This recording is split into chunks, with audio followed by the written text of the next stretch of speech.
Welcome back to K-Ratio's Week in Preview. I'm Kyle Littner, and I'm here today to provide actionable insight for the future, not recap the past.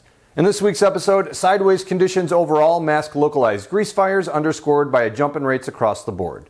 We'll break down what that means for you this week, but first, let's take a look at where the freight market currently stands.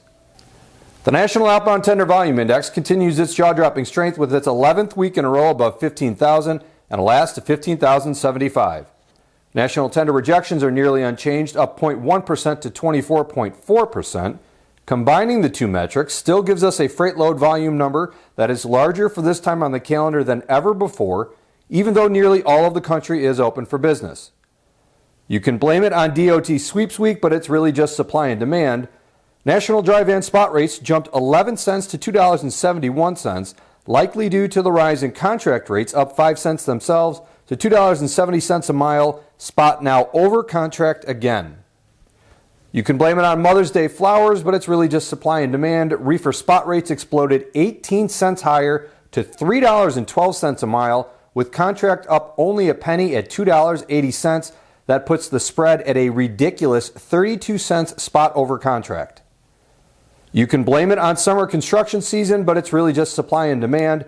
As we predicted last week, flatbed spot leapt past contract, up 14 cents to $3.10 a mile, now 13 cents over contract.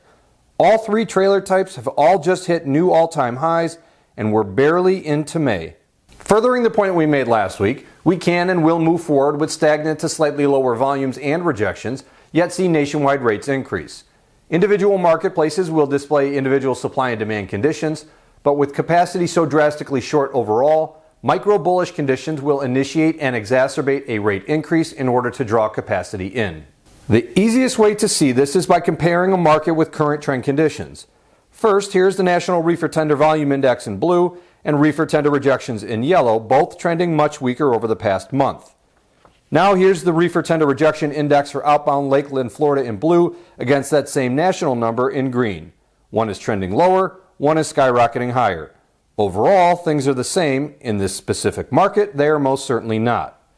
Revisiting last week's chart for outbound Lakeland rates to common destinations, both dry and reefer, shows the spot rate increases really getting out of hand, including a reefer trip to Philadelphia $1 higher since last month and $1.12 higher to Charlotte. Even though the national average for spot is at its highs, it masks the extreme conditions in particular. One small thing about averages: if you put your feet in the freezer and your head in the oven, on average you're still okay, but the extremes will kill you. What does this mean for freight this week? Carriers, the dominoes are fully falling. If you can't make it to the produce markets, neighboring LA or Atlanta, or really any major freight market will suit you just fine. Brokers, if national tender rejections and tender volumes were flat, you need to stay active in the active markets, both with the contract loads you have and the spot loads you want. Stay informed. Shippers, we all know June is historically the busiest month and the month with the highest rates. This is an anomalous year, but don't expect rates to fall in June. Move the contract rates up. And just for good measure, I'll drop this little reminder right here for you too. To stay current with everything freight, follow us on LinkedIn, or for more information on all of our products, including our award-winning freight intelligence platform so your margins don't end up where they are today, check us out at k-ratio.com. Please stay safe, and thanks again for watching.